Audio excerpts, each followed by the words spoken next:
All right. We're recording. Let's go.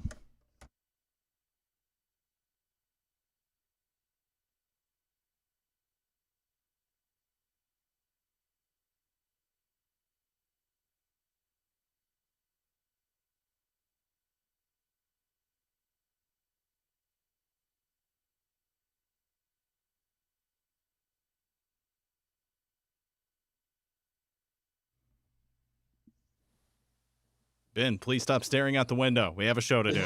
I love it, man. It's snow.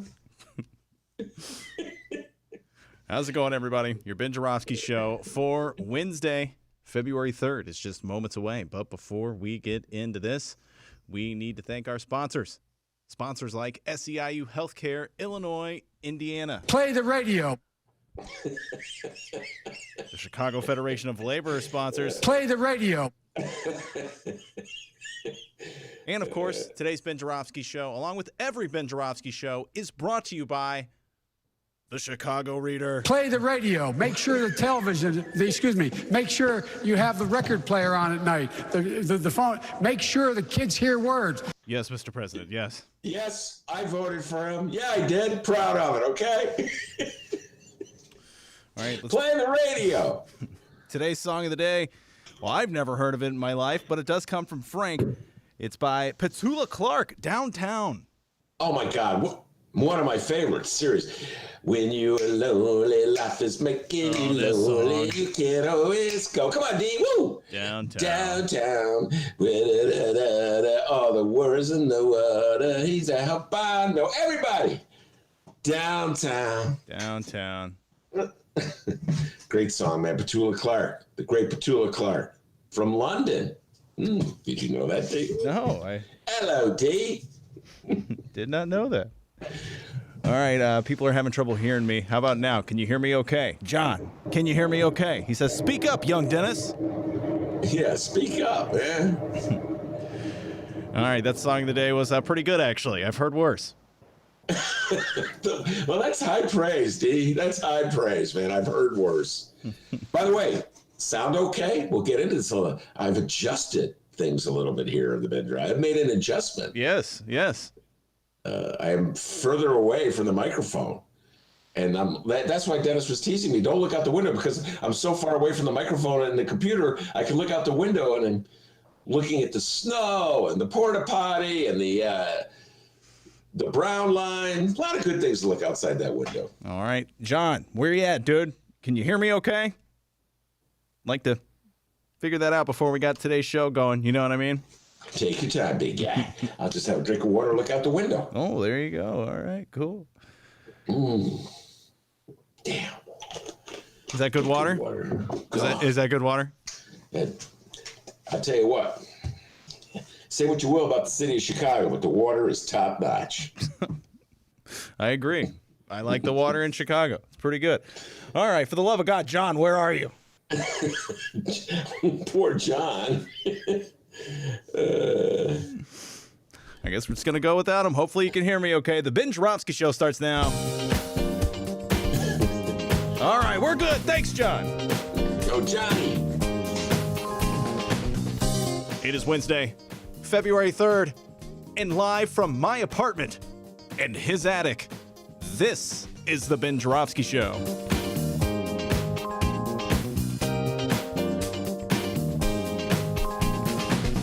Today on the program, Bon Voyage, Villegas, and legendary Chicago journalist Monroe Anderson.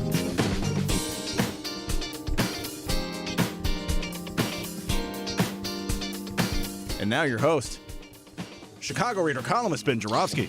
Hello, everybody. Benjarovsky here. We're calling this Trump Didn't Do It Wednesday, and here's why. Dems released their brief on Trump's impeachment. Happened yesterday while we were on the show. Lays out the case for voting to convict him. Pretty obvious case. The dude incited a bunch of MAGA cultists to seize the Capitol. In the onslaught, 5 people killed, 1 a cop. Plus, they were hitting cops over the head with a hockey stick and fire extinguisher. Seems like any self-respecting law and order Republican would rush to join in. But Like I always like to say, MAGA runs the Republican Party and Trump runs MAGA. And so the Republicans cower under their desks for fear of alienating President Donnie. Interesting brief filed by Trump's lawyers. All the talk show hosts have been making fun of it because of all the misspellings. Apparently, they misspelled the name of the country. They spelled it Unitas as opposed to United States. Come on, talk show hosts. Spelling's hard, you elitist snobs. Yeah. You snobs. By the way, was your phone ringing? Springfield politicians. They promise they won't tax retirement income if their constitutional amendment passes. Let's get rid of that landline, buddy. Phyllis, I thought Phyllis was going to apply for that internship job we had open a little while ago, but apparently, I guess she had other things to do. Anyway, it's been a long time since we heard from Philly. Where was I? Oh, yes, those elitist snobs, talk show hosts making fun of Trump's lawyers because they misspelled United. The reigning theory among talk show hosts is that Trump's lawyers are a bunch of nincompoops who rushed out a shoddy document. But I have my own interesting theory I'd like to share with you all.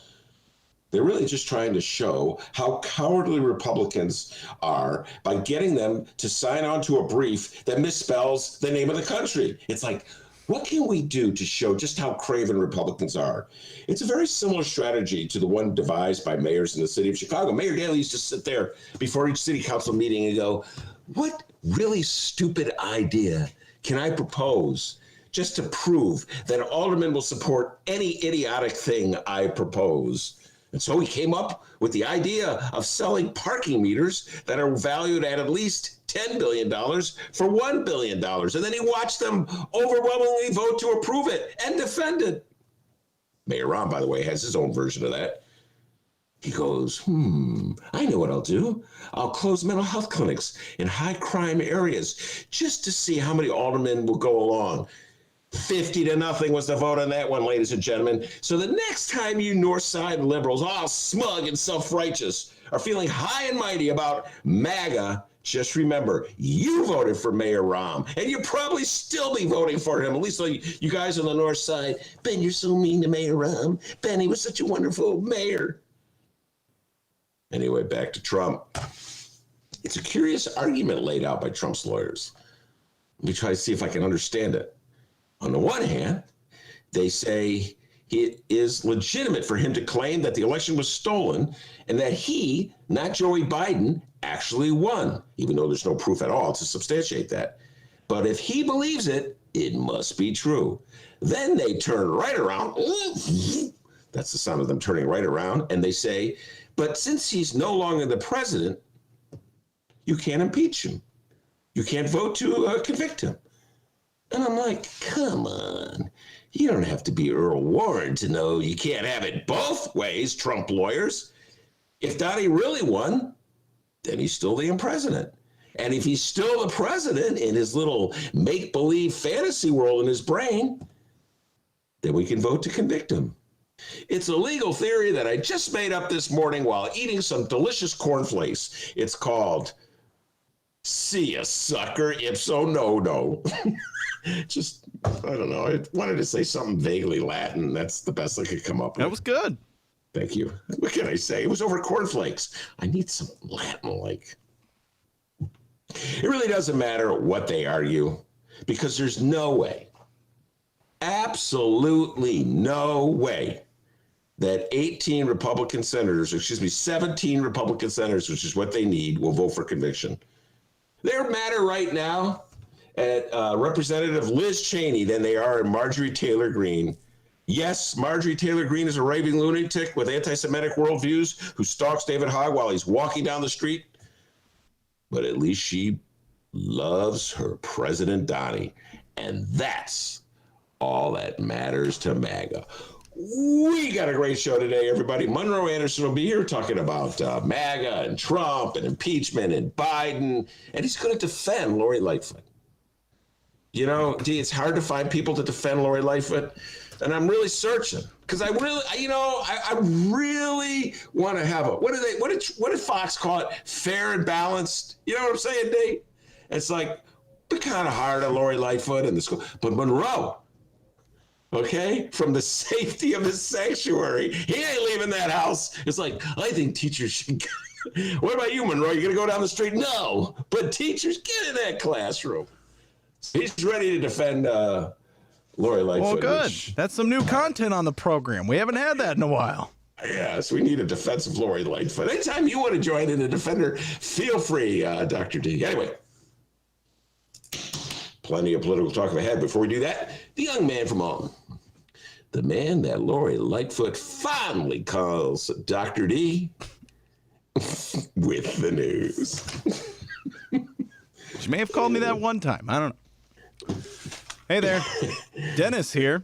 Let's find out what's happening in Chicago and or Illinois this afternoon. We begin in Chicago, and if you haven't heard the news, yes, both St. Patrick's Day parades have been canceled for the second year in a row due to this damn dirty coronavirus. What are we going to do, Ben? Well, I'll still be doing what I always do, because I'm sure the coronavirus will still be with us. I'll be hiding in my house. I ain't going outside. Make those teachers go back to school, but I'm not going outside. First up, a quick update on the ongoing dispute between the Chicago Public Schools and the Chicago Teachers Union. The following comes from the Chicago Sun-Times and Nader Issa. About 3,700 Chicago Public Schools staff members have either received a COVID-19 vaccination or have been given the opportunity to sign up for one. The city's public health commissioner said this on Tuesday as negotiations continued between the school system and the Chicago Teachers Union over returning to in-person work. Vaccines have been central to the bargaining deadlock, with many educators fearful of being forced back into the classrooms without first having a chance to receive a shot. Health Commissioner Dr. Allison Arwani declined on Tuesday to say how many vaccines the city will make available to CPS teachers every week, indicating CPS and CTU are discussing a vaccination strategy. Okay. Wow. Vaccines. You know, I'll say that I've been saying this for the last week, and I'll just say it again. We have a very strange country, ladies and gentlemen. I just don't think this point can be emphasized enough. This is the greatest crisis, the greatest health crisis we faced definitely in my lifetime. It's caused havoc for our economy, imperiled thousands and thousands of business, and forced children all over the country, including those in Chicago, to learn remotely, which is a horrific, horrible thing. And the only way to get out of it is to vaccinate Americans. We got the vaccine, but somehow or other, we can't figure out how to make more of it, because we got to make sure that only, 2 or 3 companies get it, and they make their money, and they got their deals, and they dole it out in dribs and drabs. The stuff we accept on a normal basis, it is like Chicago. Like in Chicago, people walk around and just accept as routine stupid things, like selling parking meters that are worth $10 billion for $1 billion because the mayor thought it was a great idea. It's a great idea. The mayor said it. We just walk through life accepting things that are just intolerant. We put up with them. So now there's this fight in Chicago over getting teachers to go back. The teacher's saying, I don't think we should go back unless we're vaccinated. And the city's response is, we're going to vaccinate you, but it's going to take time because we don't have enough vaccines. So every day, I guess there's going to be an update, right, D? I guess we're going to get, this is going to be the new thing. Like, along with how many people have the virus and how many people have died from the virus and how many people got the virus in this area and that area. Then we have a new number. The number of teachers who've either received a vaccine. It's like that sentence was crafted by some lawyer, by the way. It's not like when you first hear it, you think, oh, 3,000 teachers got the vaccine. Well, no, 3,000 teachers either got it or are eligible to get it, and have good luck getting it once you think you got it, but then you're told, no, you can't get it because why? Big Pharma's got to make its money. So that's the situation. By the way, I just like to give a shout out to Greg Pratt and Yana Kunichov and Maya. Last night, we had a great, if I must say so myself, first Tuesday.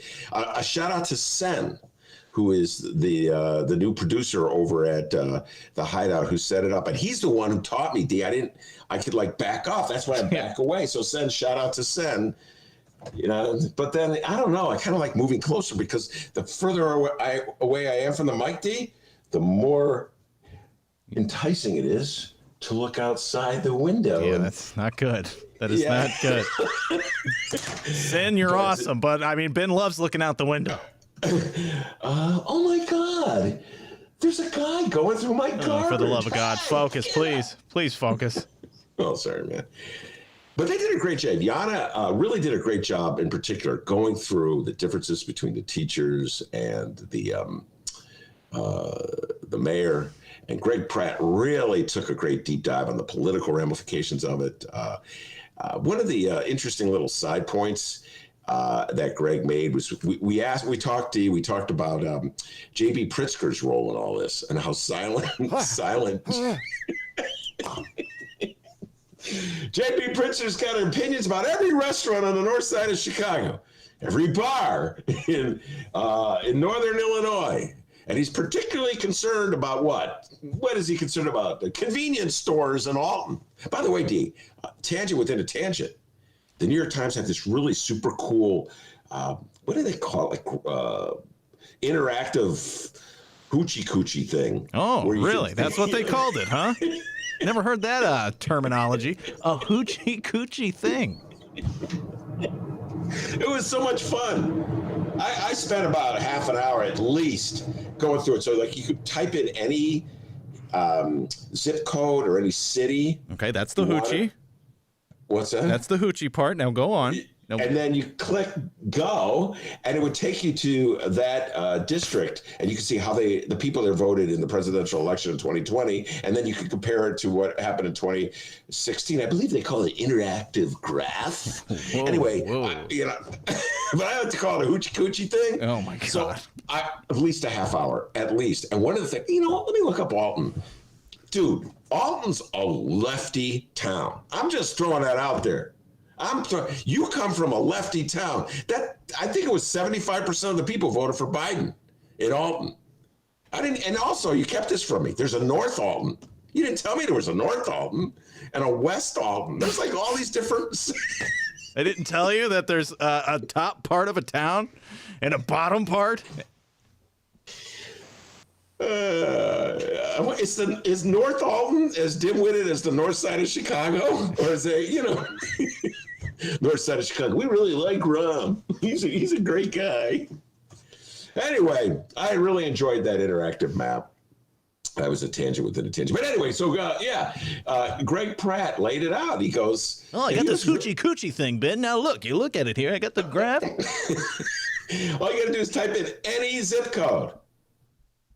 And so I was like looking up, where did my cousin live? I got a cousin in New Orleans. I looked that up. And then I go, what's Philadelphia? Because that's where my parents, I looked up Philadelphia.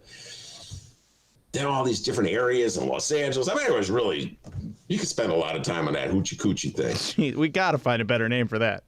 But back to Greg Pratt from the Tribune. An excellent point he made last night. Essentially, and I'm boiling it down to the essence, Pritzker's afraid of Lori Lightfoot. You know what I'm saying? If he says something about questioning whether it's a good idea to send, because here's the thing. This is the thing. We're going to hear Monroe articulate this, and I was listening to Monroe talk about it. It's like bus drivers have to go to work in a pandemic, and grocery store workers have to go. So why are teachers exempted? This is the logic, okay? There are people that have to go, like police officers have to go, firefighters have to go to work in the pandemic, So why exempt teachers? And so, I'm saying, maybe you have gradations of essential workers, and that in a pandemic, you just kind of limit the number of people who are really, really, really essential. And I would argue that a grocery store clerk is more essential than, let's say, a teacher going into a classroom, because you got to have groceries, right? You got to eat. But I don't know. That was the argument. And I'm sitting there listening to this argument. I'm thinking, I would love to hear J.B. Pritzker weigh in this, but he didn't want to weigh in on it because he's afraid of saying the wrong thing. And then have Lori Lightfoot treating him as like she would treat Byron Cicero Lopez. Or what other alderman is she mad at all the time? Oh, Raymond Lopez. We'll get to him a little later in the news. So Greg Pratt raised a very good point. But D, I think ultimately what this is coming down to is this. And Monroe and I will disagree with him in this. But the powers that be in the city of Chicago have made it clear they can't allow a bunch of teachers in a teachers union to tell them what to do. I think that's what this really boils down to. I just think that's what it is. You cannot, from their perspective, have a well-run, organized city if teachers and the teachers union think they have the right to assert their authority. Can't do it, D. Next thing you know, podcast producers will be, I just wanted to wake you up a little bit, will be asserting their rights.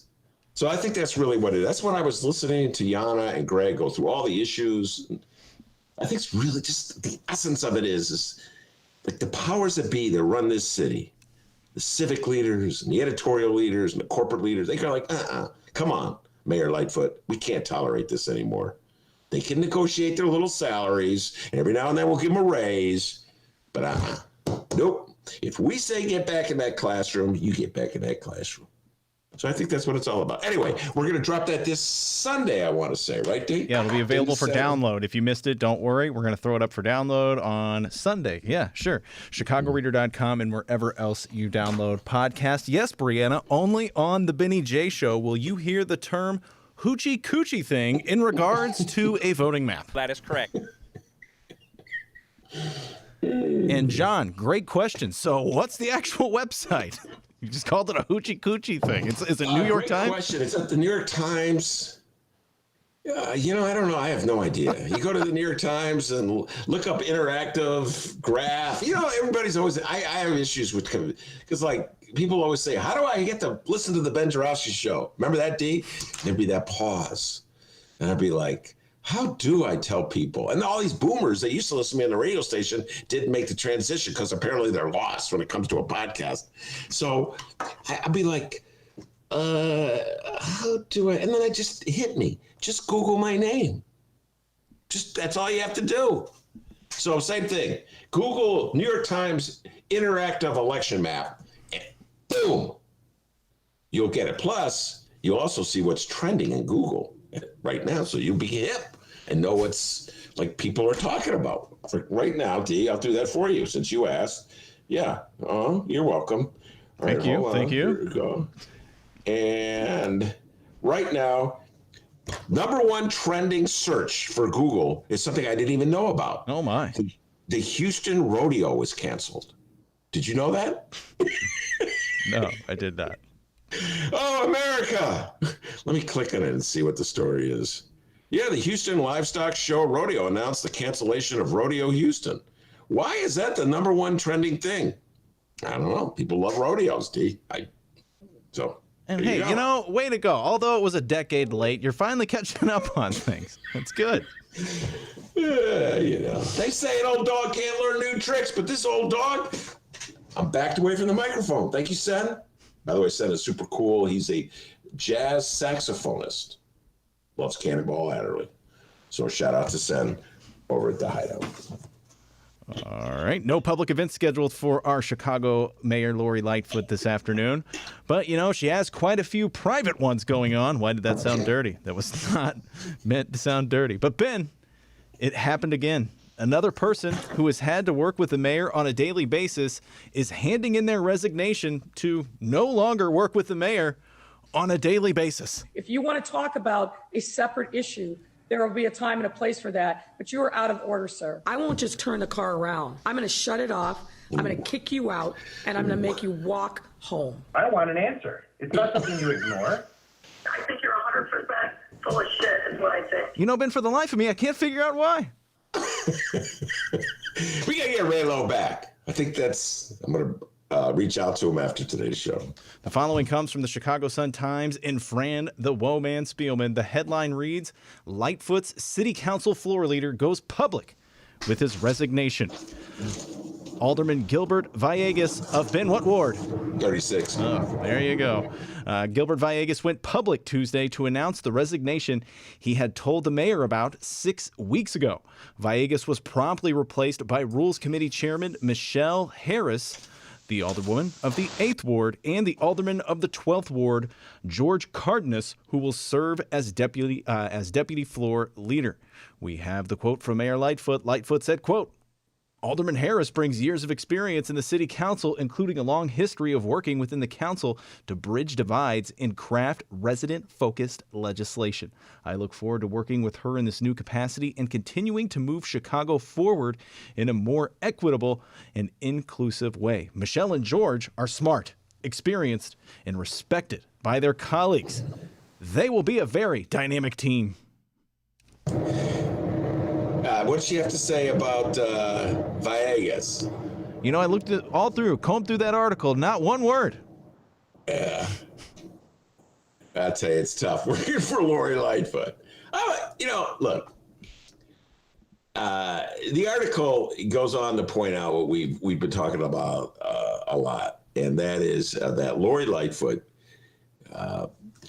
essentially threw a punch at the alderman in her inauguration speech, which, by the way, remember that one day you made me go to it, and I went to it. You were like, it was one of those things, get over to that. Okay. And the reader was like, too, I wasn't going to go. You know, I didn't even have the excuse of the coronavirus. I just didn't want to leave my house. Everybody, come on, you got to go. So I went. Yeah, and you ruined it by riding your bike.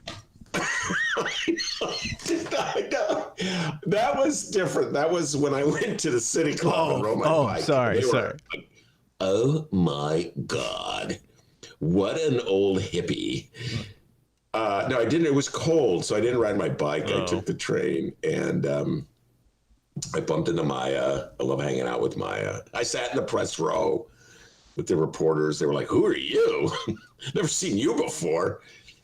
But anyway, she ripped the alderman in that speech. So the aldermen don't really like her, you know. Like, you just gonna, I mean, I don't know. It's kind of gratuitous. It's sort of like aldermen and it's the Chicago Teachers Union. I think Mayor Lightfoot has this. Part of it is like she just really has a hard time letting go of grudges, and I've said this on the show. It's a trait that it's like people in my family have that trait. Some would say I have that trait. You know, it's really hard to let go of a grudge, D. And I'm just telling you, Mayor Lightfoot, just take it from an old guy. It's like sometimes you just got to let the grudges go. You know? And D knows this. He's laughing as I say this because he knows. Like somebody will say something to me 10 years ago, and I'm still talking about it. That is correct. But you just got to let it go, Mayor Lori Lightfoot. So, you know, that's what I'm saying, man. Give Stacey Davis and Gates a call over to Teachers Union. Go have coffee. You're both basketball fans. You gotta let it go. And this thing with the alderman, man, she bought into this myth that alderman and prerogative was at the core of all that was wrong in the city of Chicago. And it was like, I can understand why she bought into it because everybody was just like, you know, feeding that myth. And so it's sort of like MAGA. I see a lot of correlation between behavior of people in Chicago and MAGA. They just want to believe in something so bad. And if they just tell each other that it's true, then they believe it. So like MAGA goes around and says, the election was stolen from us. And Chicagoans go around saying, alderman and prerogative, even though it doesn't even exist for real. The mayor has more prerogative on any issue than any alderman. But let's just blame the alderman. Okay. So Lori Lightfoot's like, yeah, let's just blame the alderman. The Tribune will sign on. The Sun-Times will sign on. You know, even the lefties momentarily lost their way. They signed on to it. So, yeah, so she came out swinging, D, and now, guess what? I would say half the aldermen cannot stand her. So, you know, it's pretty hard. I feel bad for Villegas. You know what I'm saying? Could you imagine Villegas going up to Raylo and going, I really need your vote in the mayor's budget? And Raylo, oh, yeah? The same mayor told me I was full of shit. That mayor? Is that the mayor? Go up to Jeanette Taylor. JT, I really need your vote for the mayor's. But what did she tell JT? I'll remember that. Won't get shit for me. Yeah, don't ask me for shit for the next 3 months. Yeah, like, huh? What? So what do we know about Villegas, Ben? I know you've been around a very, very long time. So in your experience with Villegas, what do we know about him? Kind of a grumpy guy. Oh, okay. Kind of a grumpy guy.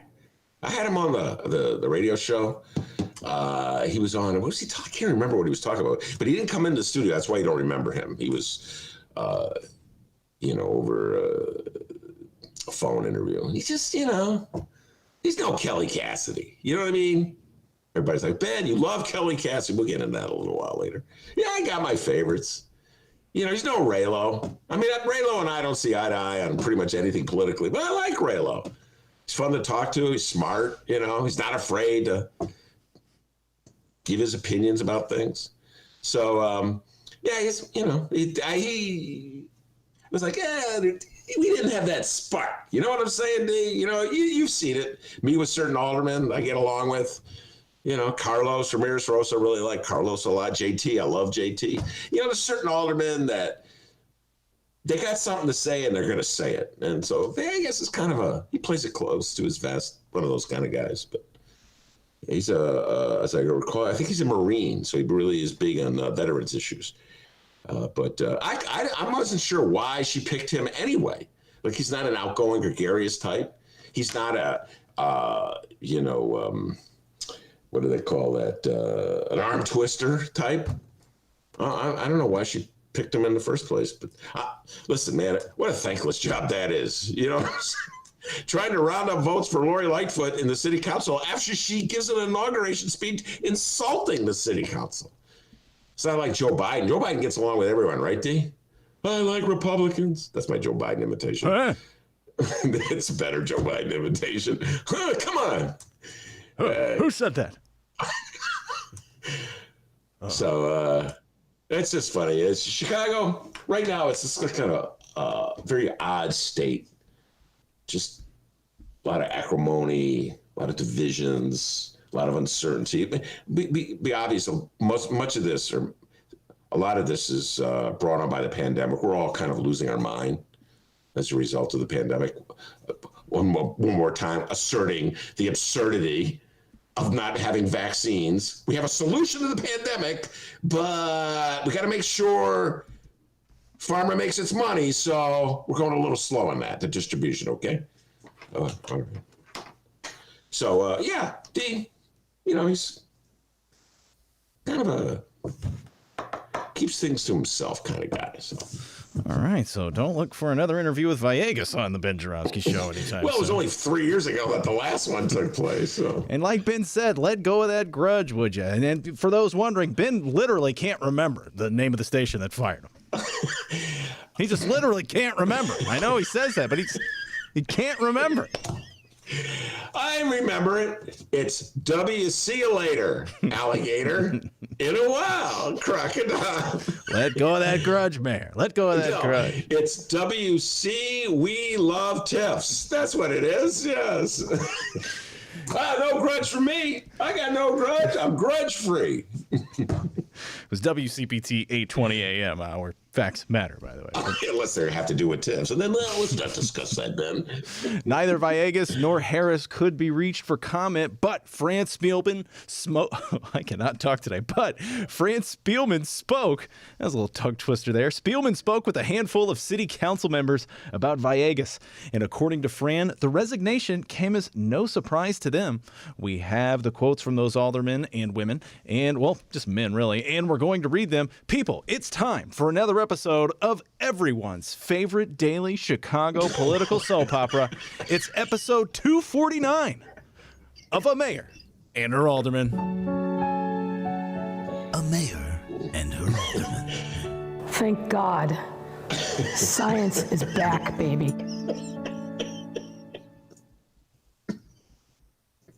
Science. Oh, Lord. Everybody loves science. Everybody's cool. We only go by the science. That's all we're doing, the science. So, the floor leader has fled. What do the aldermen have to say about it? Well, first up, I have a quote from the 24th Ward Alderman Michael Scott. Michael Scott, by the way, the mayor's handpicked chairman of the city council's education committee. Michael Scott spoke about the work relationship between Villegas and Lightfoot, saying, quote, "It wasn't the best marriage in terms of a chief executive and her floor leader and the things they wanted to get done." Scott then took us down memory lane when Lightfoot was first elected, saying, quote, "That first day when she turned around and gestured to aldermen, a lot of them didn't take kindly to that. That was the start of the friction in the relationship. If you don't foster those relationships, it's hard to right the ship. I don't know that she's done that with all of my colleagues." Did he really say, take him down memory lane? No, that was me. Oh, you said that. I'm like, wow, did France go and write that? That's pretty good. But it was you. That's pretty good. Thanks. Michael Scott. Yeah, Michael Scott, 24th Ward. I knew his daddy. And the original Michael Scott, may he rest in peace. Michael Scott is the handpicked chair of the Education Committee, awfully silent. He's almost as silent as J.B. Pritzker on the whole school thing. Those are the kind of committee chairs that a mayor loves. All right, I'm going to put you in charge of the Education Committee, but I don't want you to actually say anything about education. Got it. All right, you're going to have a few jobs as the head of the committee chair, but don't say anything about education. Got it. I remember when I forget who was the head of the Education Committee during Rahm. There was all the movement to have an elected school board. Oh, what a city Chicago is anyway. Can't allow people to vote for school board reps. Are you kidding? That's democracy. Anyway, and they would never have a hearing about it. And I'd be like, let's have a hearing about how TIFs impact schools. No hearing on that either. Oh, we don't want to talk about that. So that's the thing, D. That's the problem. Traditionally, at least for except for those 4 years when Mayor Washington, the greatest mayor city ever had, was the mayor, it's been a mayor completely controlling the city council, and you only get to be the chair of a committee if you agree to do whatever the mayor says. So if you're the chair of the Education Committee, you're not supposed to ever ask about the siphoning off of millions and millions of property tax dollars from the schools to the TIFs. Don't ever ask about that. Okay, got it. Never ask about that. But you're allowed to opine on things like what? The alderman's relationship with the mayor. That's all. That's what you can talk about. So, by the way, Michelle Harris, I think she's the chair of the Rules Committee. She's now the new floor leader, and the Rules Committee is the committee where the mayor dispatches legislation that she never wants to hear from again. So that's perhaps the most. Can you imagine if they had like a rebellious person in the Rules Committee? They'd have to figure out another committee to bury legislation. So that was Alderman Michael Scott and his much expected middle of the road comments toward the floor leader's resignation. Next up, it's the alderman of the 15th Ward and star of the Benjarovsky show hit audio drop. I want an answer. I want an answer. It's Ray Lopez. Now, unlike Michael Scott, Ray Lopez has not been handpicked for any position in the Lightfoot administration, and let's face it, he never will be. So that could explain the following quote from Lopez. Lopez said of floor leader Villegas' resignation, quote, "It's hard to be a floor leader to a mayor who doesn't listen. It's hard to be a floor leader or chairman for that matter to someone who doesn't value your opinion as something that is beneficial to advancing an agenda. The mayor's leadership team on the council are constantly sidelining each other's ordinances on behalf of the mayor. As floor leader, you have to try to wrangle those cats." Kind of weird. Wrangle those cats? Cats? Cats. C-A-T? C-A-T-S. It's a very difficult position when there's no clear leadership coming from the fifth floor, which direction you want to go. Wow. Well, first of all, let me just point out, I'm going to defend Lori Lightfoot here.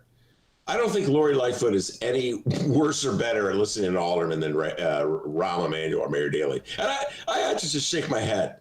And Raylo, you and I have had this discussion / debate on this show, on this podcast, and I've had it with other aldermen where they go down memory lane. Oh, Rahm really was. Lori's not like Rahm. Rahm listened to me. Man, Rahm didn't listen to you. You just didn't speak out. Lori Lightfoot happened to become mayor of the city of Chicago at the very time where aldermen were decided, or a significant number of them decided, that the time when they would just be rubber stamps was over. First of all, they didn't fear the mayor. They were afraid of Rahm. Rahm had scared the hell out of them. You know, start calling them up, swearing, F-bomb flying. I mean, the stuff that Raylo had to put up with Lori Lightfoot was nothing compared to what Rahm did all the time. All of a sudden, now they're insulted by it. So, you know, Lori Lightfoot, I understand. Yeah. You, unfortunately, from your perspective, became mayor at a time where aldermen were feeling a little bolder about their relationship to the mayor, as they came to the conclusion that the mayor no longer had the power, really, to determine who was elected alderman and who wasn't. So you can defy a mayor. It's always been actually the case, by the way, but, you know, aldermen, it took them a while for them to really catch on. So now there's a lot of them outspoken. So that to justify their outspokenness now, as opposed to their silence when Mayor Rahm was the mayor, they go, Ben, yeah, oh my God, Mayor Rahm really listened to me. And I'm like, what? Give me one example. One example of something that Mayor Rahm listened to you that wasn't easy for him to do anyway. What initiative did Mayor Rahm champion that he wasn't going to champion anyway because you told him that? So they can't, because the reality is this. They went along with Mayor Rahm. They went along with Daley. They were afraid of Daley and Rahm, and they're not afraid of Lori Lightfoot. So Lori Lightfoot gets really upset with that, you know, and says something she perhaps shouldn't say. But in all honesty, D, I don't think she's any more abusive than Rahm or Daley were. Just, by the way, nobody ever taped Rahm lacing into Raylo. You know what I'm saying? We got a tape of that. Can you imagine if we had some Rahm footage? We'd be playing it all the time. Well, we do. The only thing we got from Rahm is I went on a bike ride. That's pretty good. I mean, it's no I want an answer, but pretty damn good, all right? Yeah, I went on a bike ride. I went up to the state of Michigan, and nobody wanted to talk about health care. Nobody wants health care. That was the pre-populist Rahm. Now the new Rahm is, we have to discuss health care. Oh, and don't forget. Nearly 1,000 miles. Nearly 1,000 miles, man. That's a long ride. Oh, my God. Nearly 1,000 miles. And not one person wanted to talk about health care. Anyway. Now, Ben, that was a very interesting quote we had from Ray Lopez, and I think it's a great opportunity to add to that catalog of impressions of yours. How about the impression, wrangle those cats? What's that sound like? Let's wrangle those cats. All right, little like cat out of the bag, but we'll take it. I can't think of Raylo right now, his voice. I can't do a Raylo imitation because you can't hear it in my head. You know, there's like other voices in my head. I don't want to make you guys think I'm like going insane, but the lunatic is on the run. Yeah, that's the way to convince people you're not insane. Just start singing in the middle of talking. There's voices in my head right now. I don't want you to think I'm crazy, but there are other voices, and I can't hear. Like I can hear Dennis' voice, but I can't hear Raylo. So that's the key. Wow, what an episode, Ben. I can't wait to find out what happens next time. And who knows, that could be tomorrow. Because it's everyone's favorite daily Chicago political soap opera, A Mayor and Her Alderman. A mayor and her alderman. I want an answer. It's not something you ignore. I think you're 100% full of shit, is what I think. If you think we No offense, fuck you then. Who are you telling me I'm full of shit? Good Lord. D, I'll never get tired of that. By the way, as if we haven't discussed a mayor and her alderman enough, by chance, today at 4 o'clock, one of my favorite segments of the Benjarovsky Show Dave Glowatz will be here. Oh, yeah. Mr. City Council, Dave Glowatz? Yes, a.k.a. Mr. Bike. Ring, ring goes the bell. And he's got all these clips from the last city council meeting. And true to form, I've not heard any of them. It's going to be total improv.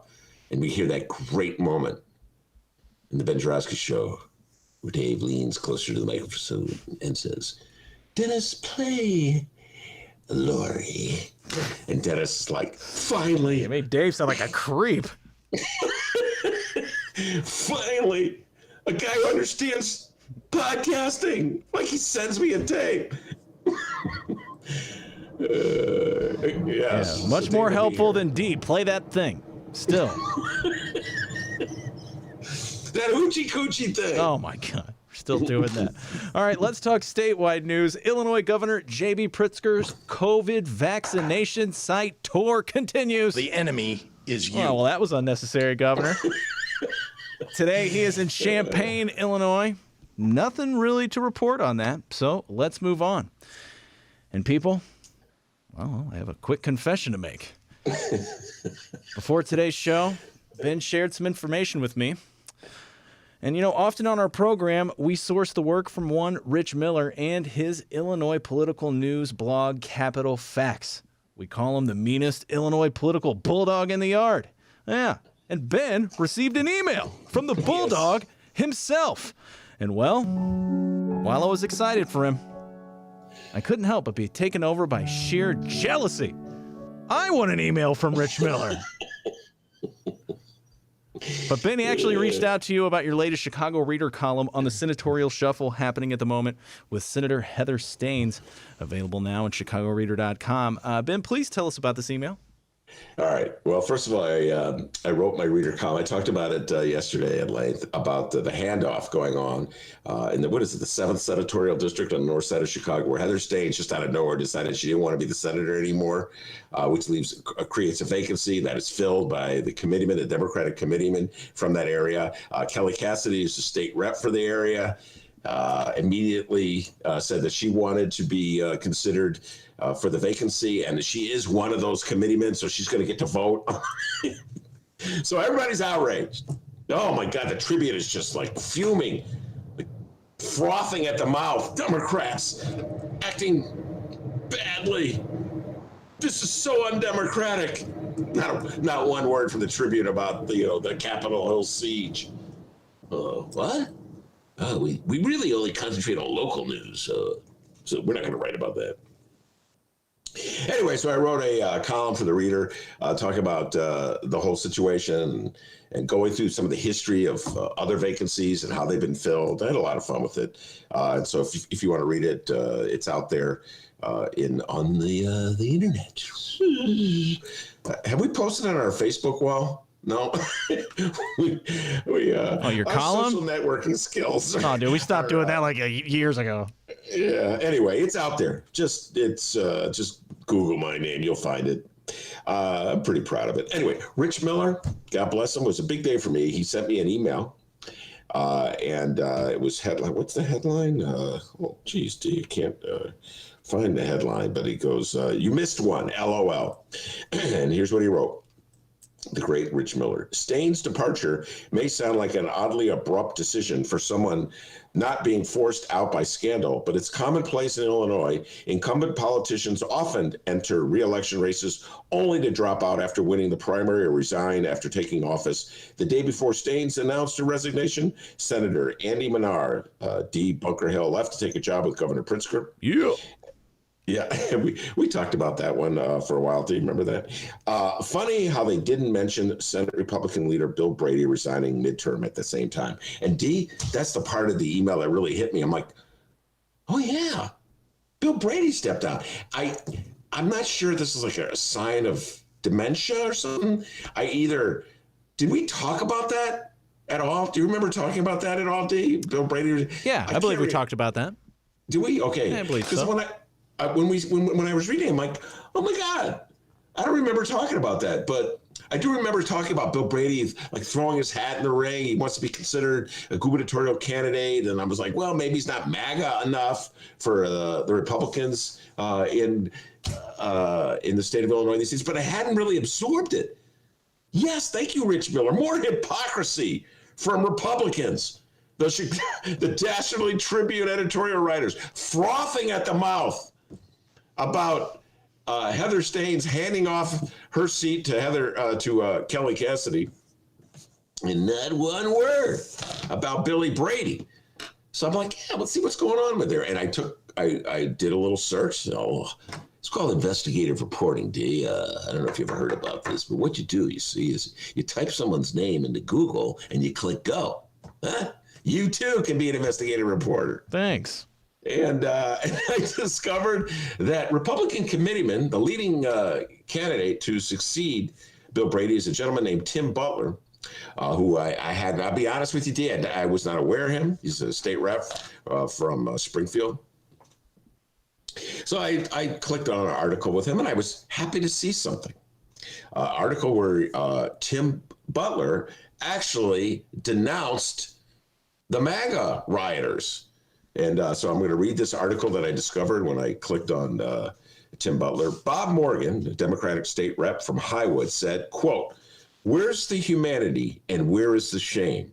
in reference to an attempted coup in Washington after a rally held by Republican President Donald Trump protesting the outcome of the presidential election. I'm reading, I don't know what newspaper this is. I wish I wrote that. I think it's the Springfield newspaper. Anyway, Morgan, who is Jewish, also said he was aghast at a statement January 5th by U.S. Rep. Mary Miller, a Republican from Southern Illinois, in which Miller commended an approach taken by Nazi leader Adolf Hitler.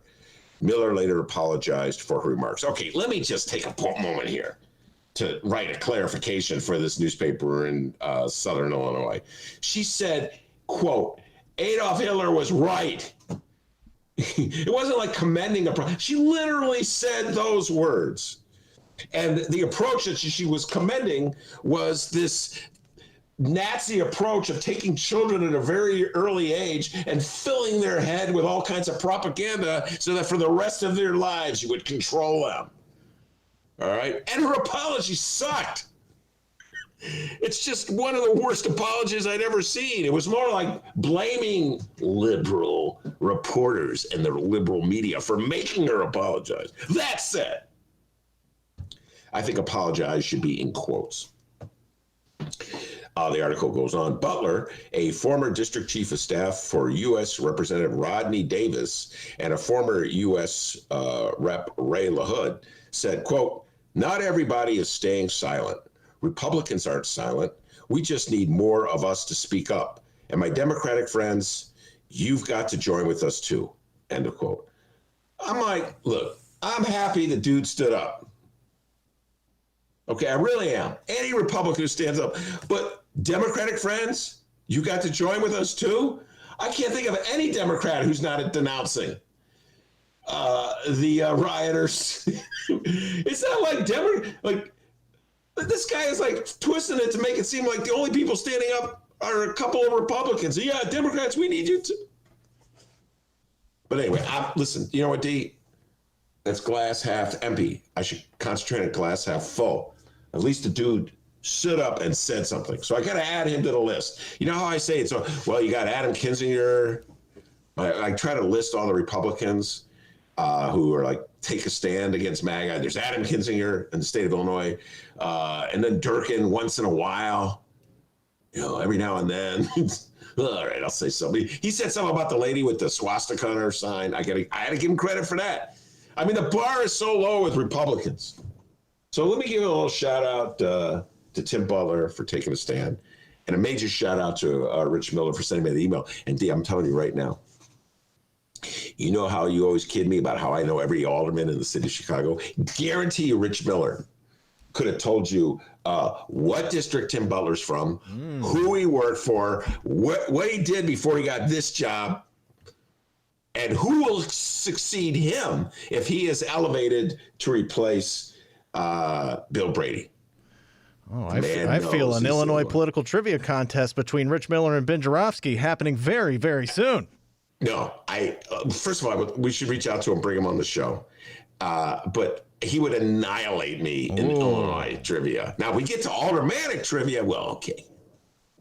Oh my! Then it maybe Chicago Bulls trivia. Yeah, we're not doing that. The wheels are spinning in my head though on a Illinois political trivia challenge podcast between Rich Miller and Benjarovsky. That would be awesome. I think it would be awesome. See if you can listen. If you can stump Rich Miller on an Illinois legislative trivia question, if you can do that, I'll double the amount I paid you yesterday. Okay? Oh, excellent. I'll get you a blue Mustang. Mustang Sally. Anyway, thank you very much, Rich Miller. Bring that up to Rich. I mean, you're going to have to email him because, well, he won't email me. Come on, Rich. Oh, Lord. Oh, my God. What can I say, D? I got friends in high places, okay? Huh? And finally, in case you were wondering if Illinois' top trend in 2020, getting really high, will continue in the new year, well, the following comes from the Chicago Sun-Times and who else? Tommy Two Joints Tom Schuba. Our monthly reefer sales report is in, and after selling a whopping $670 million worth of recreational marijuana during the first year of legalization, Illinois' pot shops reported record sales of $88 million in the month of January. While the implementation of Illinois' recreational pot program has been marred by an ongoing licensing controversy, the high times have largely kept rolling at dispensaries across the state. Boy, Schuba's just having a fun day here. What? Wait, Tom, did you write that or did that was Tommy Schuba? Write that was Schuba. Okay. High times are rolling? Hello, Tommy. Come on. Go ahead, dude. January sales released Tuesday outpaced the $86 million reported in December. Last month, Illinois residents accounted for over $63 million in sales, and about $25 million went to out-of-state residents. Alyssa Jank, an analyst at the Brightfield Group, a cannabis research firm in the Loop, said the continued growth of state's recreational cannabis program is encouraging. However, Jank added, quote, I wouldn't expect constant upward trends every single month. She continued, saying it will be a combination of more consumers entering the market, some products failing in price slightly, and changes in consumer frequency of use. What a buzzkill. Am I right, Ben? I disagree with her wholeheartedly. People love their reefer. It's just the sales are going to go up. Now, maybe if she said, well, when the pandemic's over, maybe people will be smoking less reefer. I don't see that happening either. They'll just be smoking it outside as opposed to smoking it inside. I'll be down at the park, be walking along the lake, and they'll be all getting high on those rocks, just like they've been getting high on the rocks since the 70s when I would be walking along. Listen to Tower of Power. That's getting high on the rocks, not getting high off the rocks. Just to clarify. Take a dip every now and then. You come back, smoke a little more reefer. Yeah, I love it when they go, oh, this is very interesting dynamic. People are suddenly smoking marijuana. No, they've been smoking marijuana for a long time. And I think they'll continue to smoke it. What I don't know, D, and you can help me with this. Well, no, the old D can help me with this, but the new clean D can't help me with this. Like, how is the illegal market doing? You know, like your friend, the cookie guy down in St. Louis, how's he doing? Is his business still thriving, or has legalized reefer put him out of business? You get what I'm saying? Remember the guy that used to deliver by bicycle? Is his business still thriving, or has, the dispensaries put him out of business? That's the question. Hey, Tom, not telling you what story to do next. Take the deep dive on that one, my friend. There you go. Take a little roll in that one. Get that. By the way, Tommy Schuba, one of the hardest working journalists in the city of Chicago. He did the GameStop story last week. I sent him a text on that one. He did a story about all the guys on Reddit making their trades. I saw GameStop plummeted 60%. Uh-oh. Monroe Anderson has joined us, ladies and gentlemen. Monroe Anderson, we've been talking about two of his favorite things, D. Reefer and the stock market. It's my new favorite segment when Monroe comes on when he's watching TV, when he's on. He's my guy watching MSNBC to see what they're up to. Without Monroe, I wouldn't know what the hell they're talking about. Anyway. All right, everybody, we're going to take a quick break here. When Monroe Anderson gets ready, we're going to talk to him. So how about that, huh? Remember, you can download previous Benjarovsky shows, Benny J bonus interviews, and so much more. Over 900 episodes at chicagoreader.com and wherever else you download your favorite podcast. Make sure you reach out to us at Benny J Show, BENNY, the letter J Show, on Facebook, Twitter, and Instagram. You can always send us an email, bennyjshow@gmail.com. And yes, we have a phone number, 708-658-4788. That number again is 708-658-4788. Reach out to the Benjarovsky Show, send us a voicemail, send us an email, and there's a good chance we will play it or read it on the show. All right, Monroe Anderson, when we come back.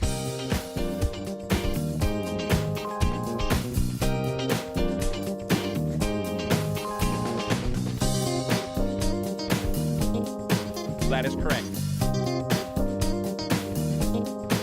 That is correct. I want an answer.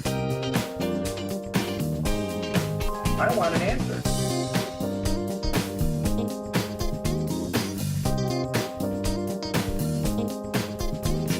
The enemy is you.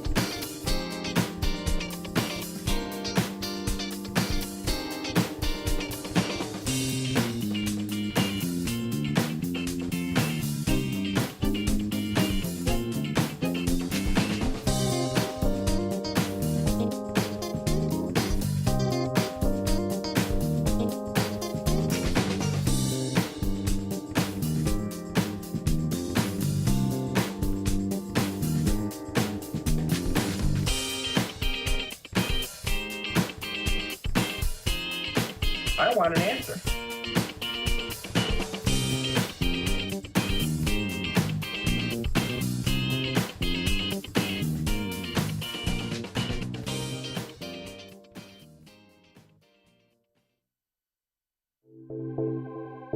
Large retail and e-commerce companies have made it easy for consumers to buy just about anything and everything online. But there's a new company in Chicago that is helping small businesses compete with the big guys so they can offer the same flexibility and speed of receiving their purchases. La Move is an app-based, same-day courier service that helps with delivery for small businesses.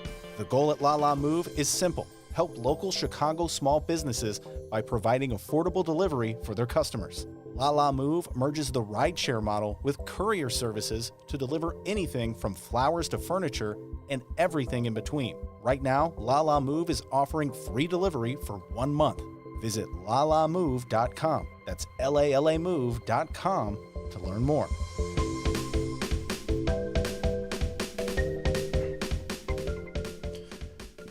Hour number 2 of your Benjarovsky Show for Wednesday, February 3rd is brought to you by SEIU, Healthcare Illinois, Indiana, the Chicago Federation of Labor, and the Chicago Reader. Benny J, take it away. Every Wednesday, Monroe Anderson, legendary Chicago journalist, former press secretary to Eugene Sawyer, joins us on the show from the comfort of his home on the north side, having restored himself with some Tai Chi. Monroe, you're looking really good, relaxed, ready to go. I will now read your Facebook entry, and I appreciate you for writing this. Monroe has a regular Facebook exchange with Trumpists, MAGA hat wearers. They flail away trying to land a punch. Do you know why the biggest losers, biggest lie, the one about us winning the election by a landslide, is believed by so many Trump supporters? Will that end up being the final nail in the Republican Party's coffin? Or will Marjorie Taylor Greene, as the new face of the Republican Party, be the death knell? Ben and I will discuss the implosion of the GOP and other sad stories today at 2 o'clock. We will also, at the very end, if I remember, Monroe's going to weigh in on the situation with the Chicago Teachers Union and Mayor Lori Lightfoot. And I realized that I've been, what's the word, derelict in my responsibility to give Mayor Lori Lightfoot more shout out, more love. And Monroe's determined to do just that. So we'll get to correct that wrong. I'm way too biased in favor of those teachers, and we need to hear something from Mayor Lori Lightfoot's viewpoint. So we'll get to that. But Monroe. Yes. The case against Donald John Trump. Yes. Was laid out quite effectively. Now, I admit I'm a biased juror in this one to a certain degree. When I watched the Capitol insurrectionists rampage through the Capitol, whacking cop over the head with a hockey stick, I thought somebody should pay a price, and I think Donald John Trump should pay the price. What's your thoughts, just to get off of the case that the Democrats have mounted against Donald Trump? Trump shot 500 people in the Capitol, and they're trying to get away with. The Republicans are already working to try and get it dismissed. Haley, the former ambassador to the UN and Nikki former Haley. What's her first name? Nikki Haley. Nikki Haley says, let's get over it. It's no big deal. But let's get over it. His defense, when the trial begins in a few days, the defense the Republicans are going to put on, Trump's lawyers going to put on, is that he can't be indicted. Sorry, he can't be convicted in the impeachment because he's a private citizen. He's no longer the president, and so it's unconstitutional. If that sort of logic is sort of like some gangbanger on the West Side carjacked your car, and then when it's time to go to court, say, "Well, you can't try him anymore because he quit the gang and he's not carjacking any cars right now." I mean, that's just a ridiculous defense. Yeah. But there is no defense for Trump because the crime was committed before our very eyes. Yeah. If you'll recall, I was watching it. Yes. While I was talking to you. Yes. And so there is no defense. The Republicans are trying to do a procedure defense, with this business of, well, he's not president anymore, so we can't deal with this, and it's criminal. The other defense, which I'll read you an excerpt from, is a First Amendment defense, free expression defense, where the Republicans are essentially saying they also insisted that the First Amendment right to free speech could not shield Trump. This is the Democrats' response, but essentially the Republicans are arguing that he has a First Amendment protected a right to free speech, and that you've really gone too far to cancel his culture. And you're going to hear so much. I guarantee Rand Paul will be all over this one. Go ahead. Yeah, he yelled fire in a crowded theater in the defense. You can't do that. Or as I think it was the Democrats. Yeah, the Democrats said that he aimed a cannon at the Capitol and fired with his rhetoric. But the thing is, it's obvious. But a lot of Trump's during his 4 years, his crimes and violations were done in public. So he got away with them because it was like with his telling Russia that. Look for the, if you're listening, let us have Hillary's emails. The guy is he's incredible. And the people who back him, it's 40% is one estimate. 40% of the country as a whole. Yeah, that's an estimate. Wow. Now, it may not be a legitimate estimate because, no, it's probably, well, one theory is that although Trump got 75 million votes, that the majority of those who voted for him are not Trump nuts. They are hardcore cultists. So you can separate them from the truly crazy ones. What's your thoughts on that?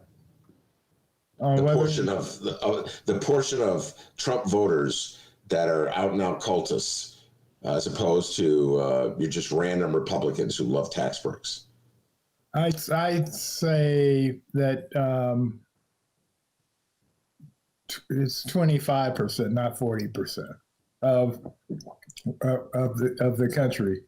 It's like into Trump or anti-Democrat, because the echo chamber has worked. They did a number on Hillary. They did a number on Obama, and they've done some damage to Biden, but he's been around for so long, and he's such a regular Joe that it's much more difficult. You know, Hillary was a Clinton and a woman. Obama was black. And Joe is your everyday white man. And so it's a lot harder to, they're trying this sleepy Joe thing. But the truth of the matter is you see him, and he's a lot more alert than Trump. He has a greater command of the language. Before he broke his foot, he was jogging places, and Trump was lumbering along. Yeah, so that doesn't work. Yeah. Biden's vocabulary is bigger than a third grader's.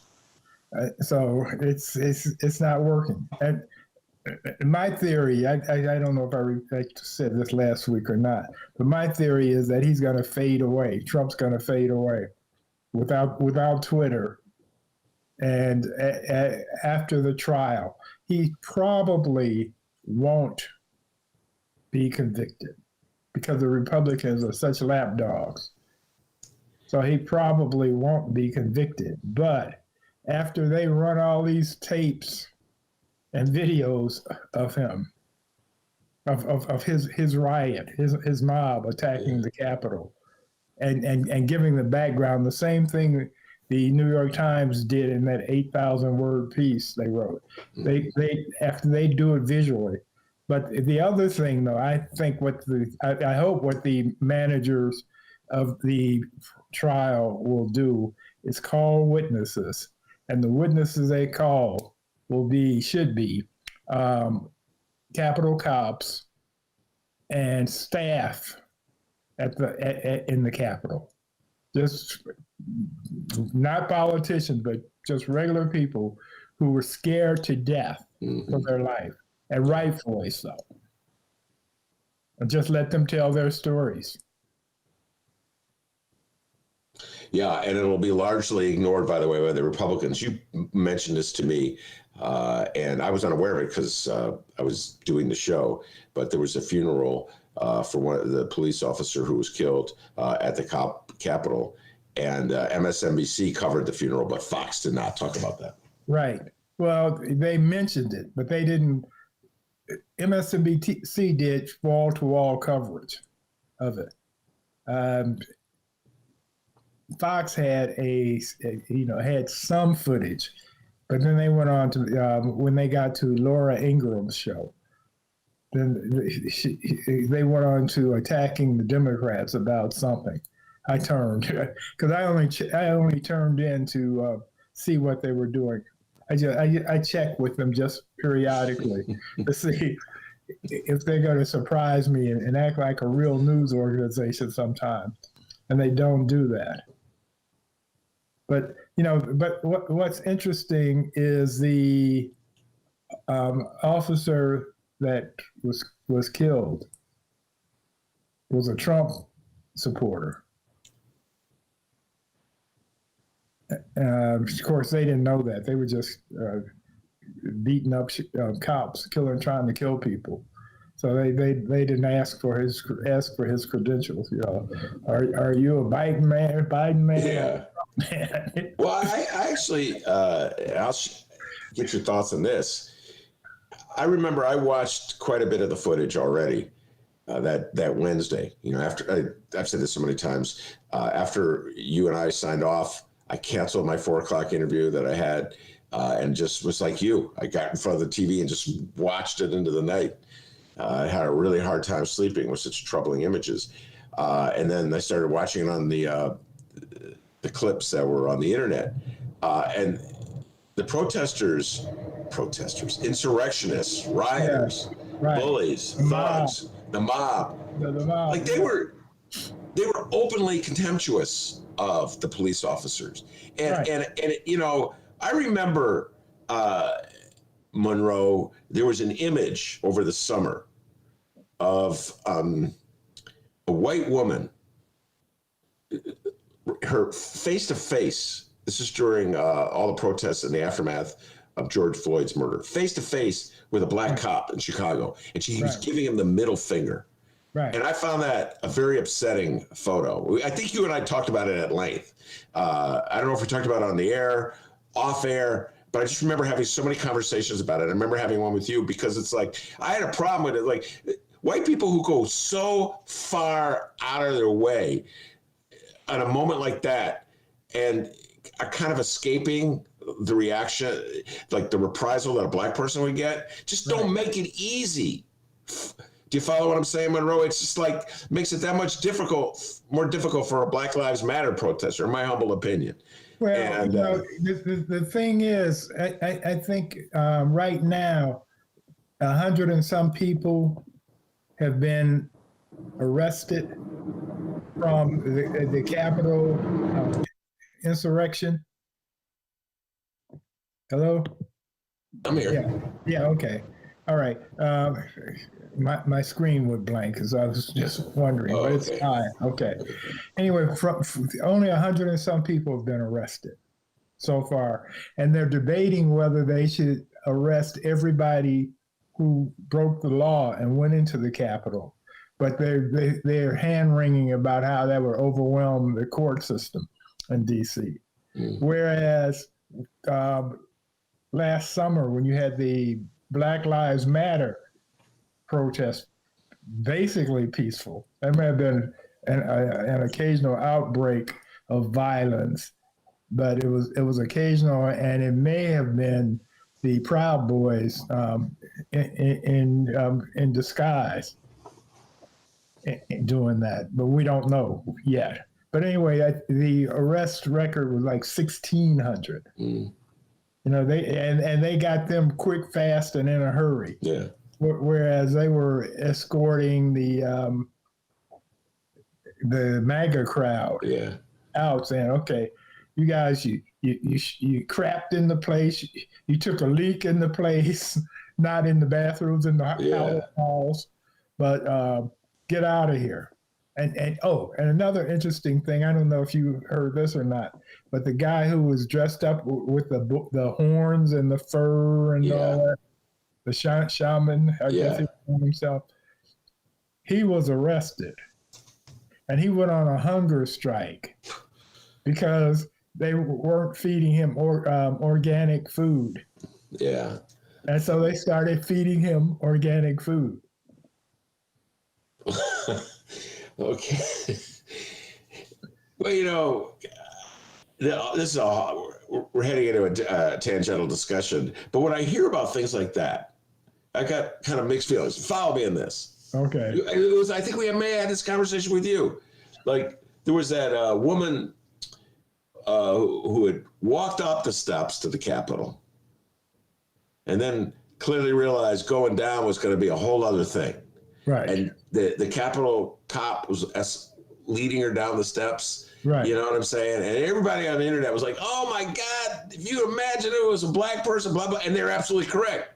Right. So my point was, but isn't that the behavior that police should have for all people? Like, yeah, this lady, if let's say she was a black woman, Yes, she got carried away and went up the steps. Okay, shouldn't you just help her down? You get what I'm saying? Isn't that the right thing to do? Yeah, you know what I mean? In fact, one of the victims, there were 5 people killed during the insurrection. One of them was a woman who was trampled to death by the crowd. Yeah.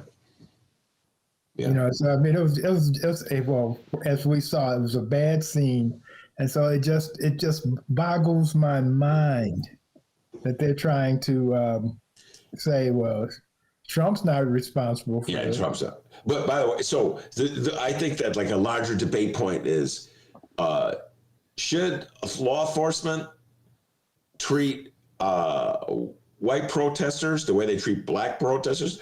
Pound them, beat them up, arrest them, throw them down?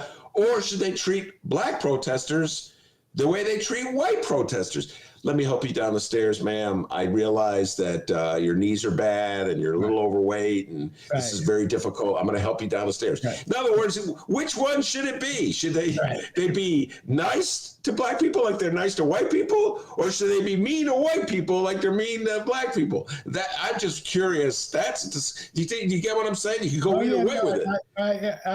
I agree. I agree.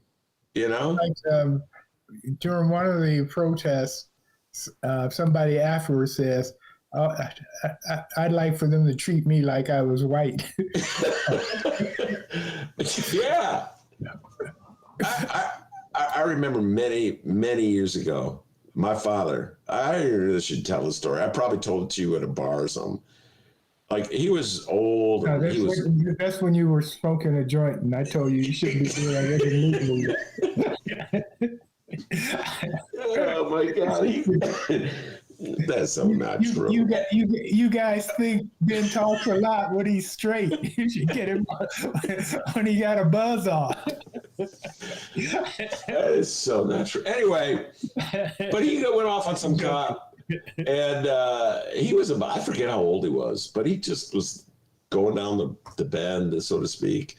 And this cop just looked at him like, "You crazy old fool." You know what I'm saying? And I told my dad, I go, "Dad, if you were black, you'd be dead." The stuff you were saying to that cop. He's like, "Urgh." So, but anyway, that lady was giving the finger to the police officer. Was the front page of the Sun-Times. Your boy Johnny Cass wrote this column of outrage in the Tribune. Oh my God, this society is just falling apart. There's no respect for law and order. This, that, and the other thing. I was watching these protesters, the contempt, Monroe, that they openly expressed for this line of police officers.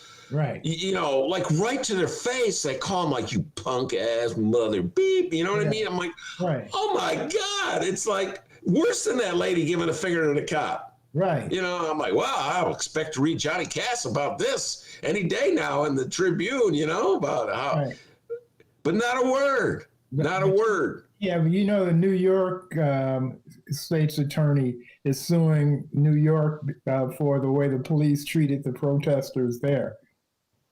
The Black Lives Matter protesters there. Yeah, got it.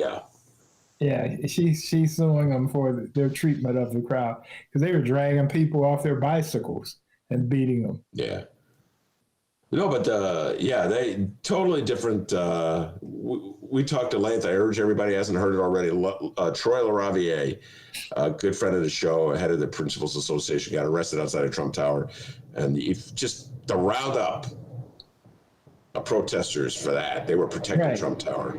But it's just interesting. And these MAGA protesters, Monroe, their attitude to the cops was, "We support law and order. Right. You should be on our side." I'm like, you support law and order by having no law and disorder. Okay, that's, Yeah, no, and they're so loyal. But one of the guys was beating a Capitol policeman with a pole that had an American flag on it. Yeah, some weird stuff. But anyway, the thing is, okay, we got the trial coming up, and they can't find, as of yet, they can't find 17 Republicans to vote for a conviction. So right now it appears that Trump is going to walk. Unbelievable. But it's well, one of the problems is, I think, is that the jury were also the victims. They attacked the Senate, and the senators who are going to be trying the case, listening to the case, acting as jurors, were also there and in danger, some of them, a lot of them, because they didn't know where the crowd was going.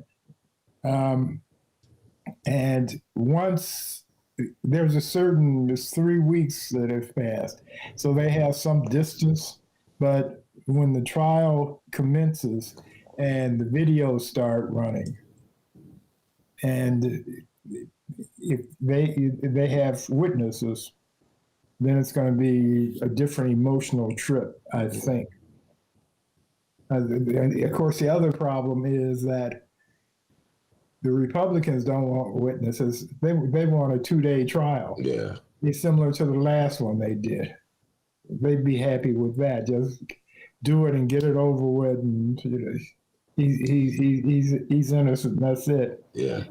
The Democrats are confused or at odds with it because Biden needs to have it out of the way so he can launch his agenda full blown.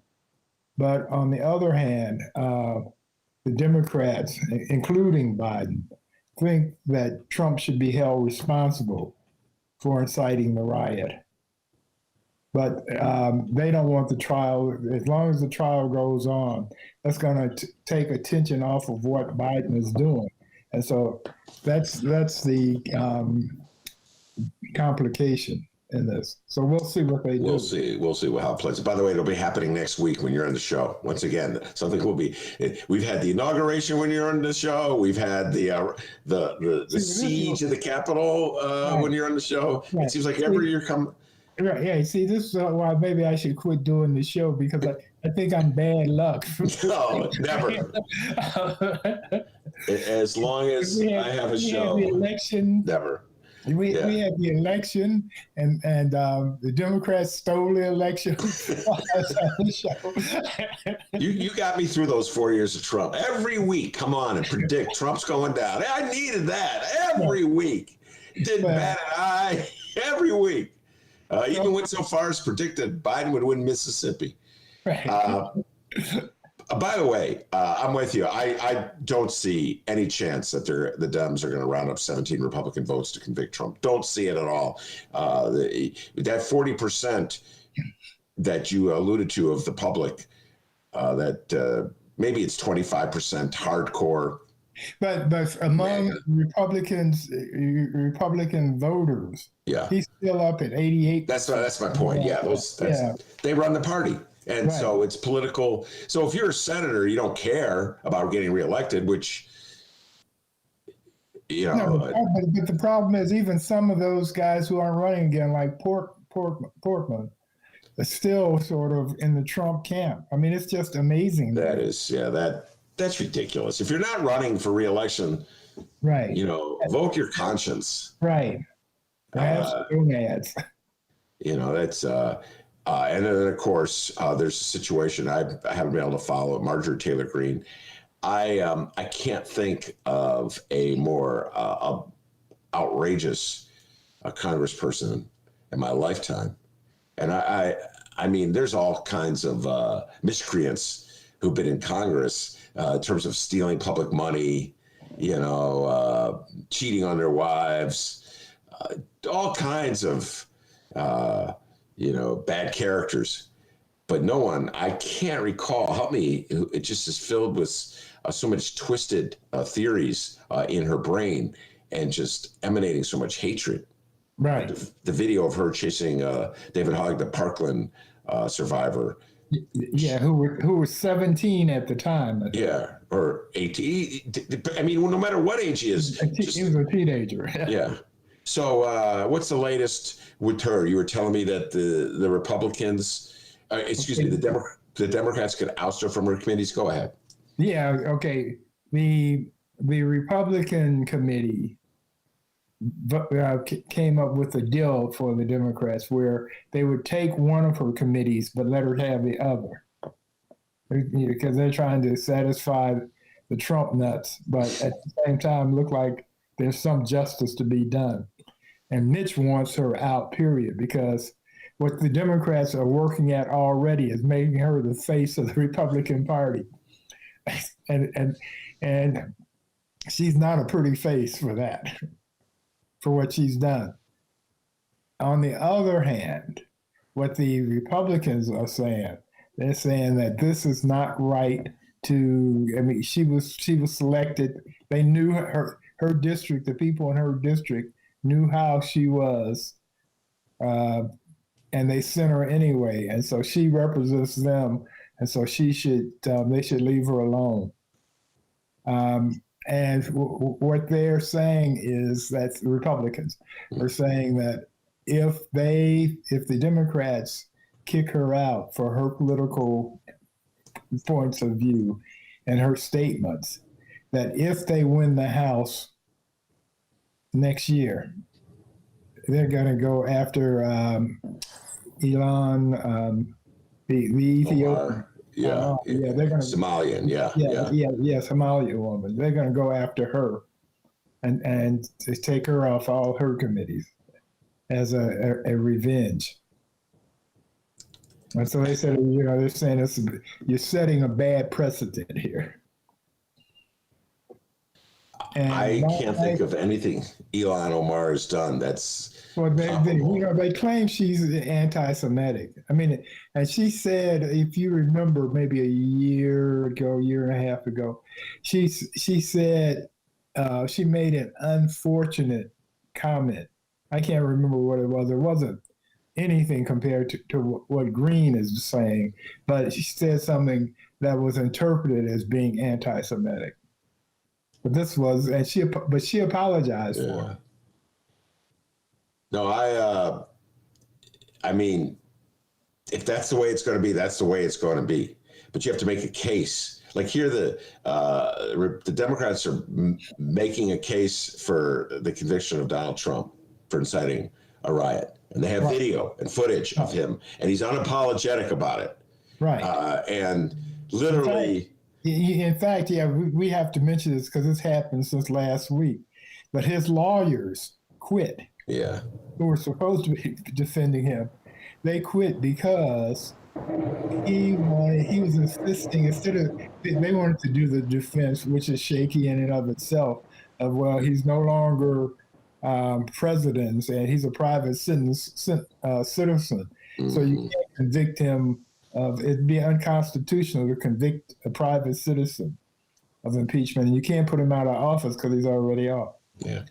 That was the defense they were going to go for. The defense he wants is that he won and they stole it from him. Yeah. Which really, if you stop and think about it, even if that was true, that is not an excuse for him inciting a riot. Yeah. Let's say the Democrats did steal the vote. That doesn't mean you go tell people storm the Capitol. Yeah. Stop the vote. No, the obvious way to, if this goes without saying, if there's anything vaguely resembling a legitimate claim, you bring it to court and you air it out. And there was nothing vaguely resembling a legitimate claim, which is why I got thrown out of every court. So that what he was left up with is making stuff up. 60 court rulings. Yeah. So when we had shifting from Trump to Biden for a moment, yesterday we had Miles Conflassen on the show, In These Times writer, a Bernie supporter. I think at one point or another you've actually debated him about Bernie versus Biden. Anyway, he was urging Biden not to go too far to the right to accommodate Republicans, not to make the mistake that Barack Obama made with that there are no blue states and there are no red states. Yeah. And it seems as though Biden may have taken Miles' advice, if not literally, then he just did it anyway, because he met with the Susan Collins of the world, the Mitt Romneys, and then he's backed away. He goes, they want me to cut too much, the stimulus package. Right. And that's the latest I heard before I went on New Year. So right, no, it's the problem is so big and so bad among Americans that half-stepping is not going to solve it. And in fact, because Biden was there when Obama was going through what he was going through, he was in the room where it happened. He knows that Obama gave away too much, and that the Republicans just lied. And I said, well, if you do this for us and do that, then we'll vote for it. And then they just kept dragging it out and nickeling and diming it to get it down lower and lower. And so what was passed in the stimulus program took it longer to take effect because it was so anemic, and that they should have just come big and hard. And that's what the Democrats are going to do. Biden and the Democrats are going to do this time. Yeah. Well, they have to go without a Republican vote, and they'll do it. Because the truth of the matter is, the average person, voter, doesn't all these. He's not in the weeds with all these little Senate rules and regulations and practices. Oh, yeah. What have you? They want to, it's like show us the money. Yes. That's all they care about. And make sure you put your signature on it. Trump put his signature. Every one of those checks. All right, Joey B, you put your signature on it too. So right. Well, he's probably not going to want to look that crude, but see, there you go. You got but it would be a good idea. It would. But that was one thing Miles was saying, that you send somebody a check. His point was he kind of concurred with you that not all the people who voted for Trump were like MAGA cultists. That some of them actually loved that check, for instance. And so, all right, we've come to the end of the show, and it's time for you. I promised you an opportunity to do this, to defend Lori Lightfoot and assail those dastardly Chicago teachers who don't want to go back to a classroom.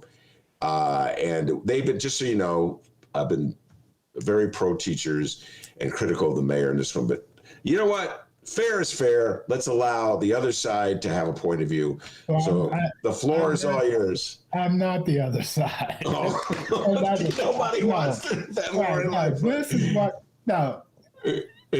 What I told you is that I was on the fence, and have been on this, on the one hand, and then on the other hand, etc. Mm-hmm. I saw an interview with Mayor Bloomberg. Former Mayor Bloomberg, this morning, billionaire Bloomberg.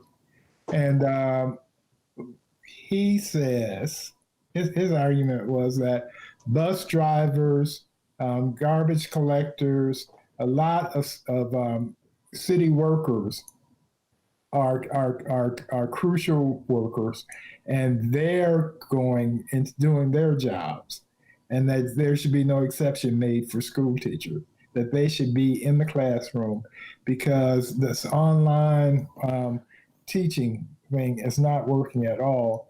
And for poor Black kids and Hispanic kids, they aren't there. They aren't getting any education whatsoever, which is going to set them back. And and in Vegas, of course, you had a rash of kids killing themselves, suicides, because they were so depressed. There have been studies that said that these kids aren't learning much. No, unless you are a middle-class family with college-educated parents who are working at home anyway, so they can sit with you and help you through your assignment and keep an eye on you and make sure you're doing that and not playing some computer game during the time, then chances are you are not getting any education whatsoever. And and so I heard that, and it made sense to me. And there are reports that not as many. It's safer in the classroom in New York, in particular.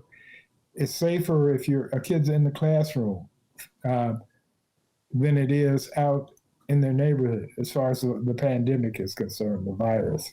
That fewer kids in school are getting the virus than those not in school. And so that made sense to me. But I'm not anti-union and I'm not anti-teacher. Monroe's feeling that inner Lori Lightfoot. Get back in that classroom. All right, let me just say this. I've taught college. Some of his best friends are teachers. Right, exactly. The part of it I like the most was when he was done with telling it. This is the second time I've heard this recitation. It's helping me because I'm going to deal with it in a column.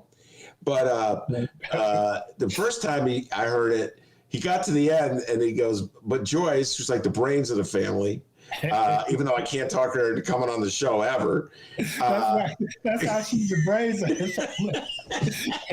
She knows better.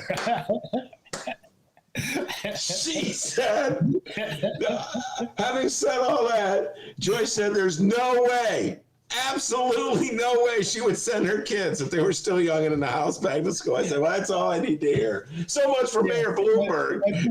But Joyce wears 2 masks when she goes out outside to take the trash out. And if somebody gets closer within 10 feet of her, she scowls at them and curses them out.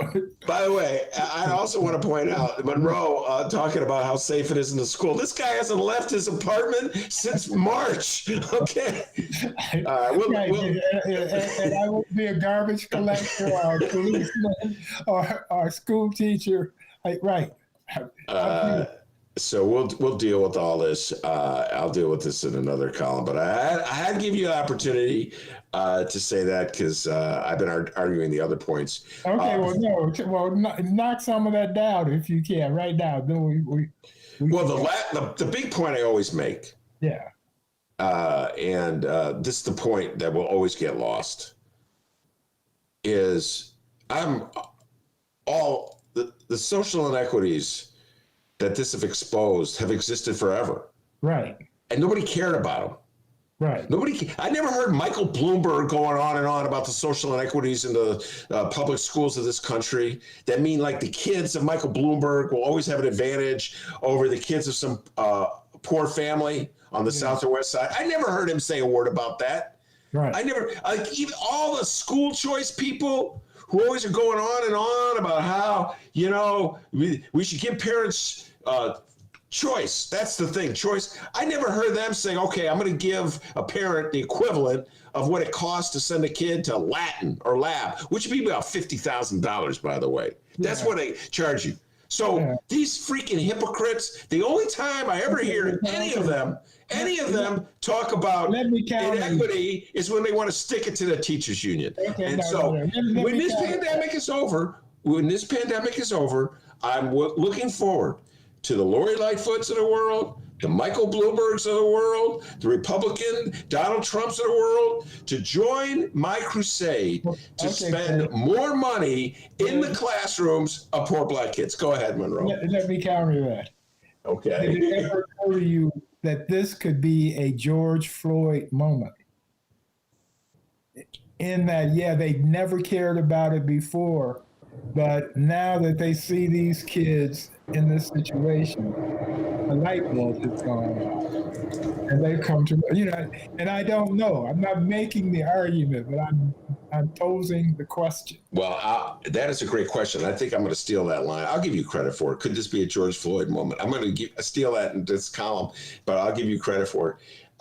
If I had to put money in Vegas, just based on my life experience of witnessing these things, Right. And so with the Michael Bloombergs and the Lori Lightfoots and the powers that be and the Tribune editorial board and John Cassis, are they going to take this moment to reflect and view that all the inequities that they've been supporting one way or another throughout their whole life, and they're going to change their worldview because of this? If I had to put money in Vegas, and I'd say no. Okay, no, I don't believe it. But maybe you're right. Maybe I should be stop being so cynical. Right. No, and the other thing is, this is an opportunity for Black activists, and so they can use that to their advantage. You can use their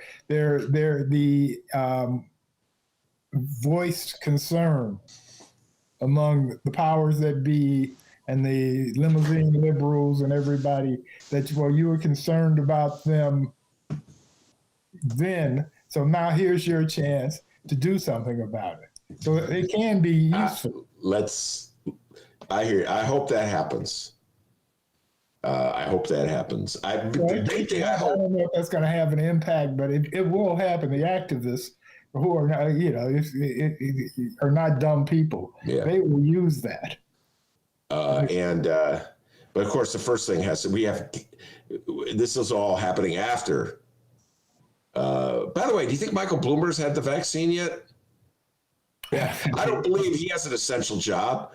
I don't think Michael Bloomberg's driving one of those buses. I don't think Michael Bloomberg's working at a Jewel or a Osco or a liquor store. I don't think he's going to a classroom. Is no Dolly Parton. That is for sure. Right, Dolly Parton donated $1 million. Yes, she did. And she hasn't gotten her shot yet. She says she's going to wait her turn. And I'm waiting my turn too. Although she's 75, so she's in the group that can get it now. Yeah. I always go, I'm going to wait my turn. My wife goes, no, you're not. As soon as you're getting that vaccine. Because I'm like you, Monroe. I'm like you. I don't leave the house except at night when I sneak out for my walks. So I find it really difficult for me to say from the comfort of my attic, yeah, teacher, get back in that classroom, huh? Right. Yeah. I know. And that's my concern though, is with the teachers, because unlike some people, some of the critical workers with the other jobs, the teachers frequently are older, so they have more underlying conditions. Yeah. All right, we'll probably be having this conversation for many weeks to come. I'm in my desperate search to find anyone. I'm finding people. I used to come on. Hey, come on! I want to come on and show and defend Lori Lightfoot. Now I can't find them, Monroe. And they're like looking for a Lori Lightfoot defender. Dennis, that's his role, to defend Lori Lightfoot, and it's kind of hard to find them. So well, she's just as you know. If schools aren't open, then the city loses money for education, and so I bet that's a factor. Well, they still, as long as they're doing remote learning, they're still getting that state money. But your point's well taken. That's like in the old days when we had too many snow days; it would impact the amount of state aid. But they're technically open. Because it's remote, and the argument is that we should go in class. Anyway, we got to move on. Monroe, I'll be talking to you next Wednesday. Stay safe and sound. Don't go near a classroom, all right? Okay, all right. All right, that's the great Monroe Anderson every Wednesday on the Benjarovsky Show. What you got for me, D?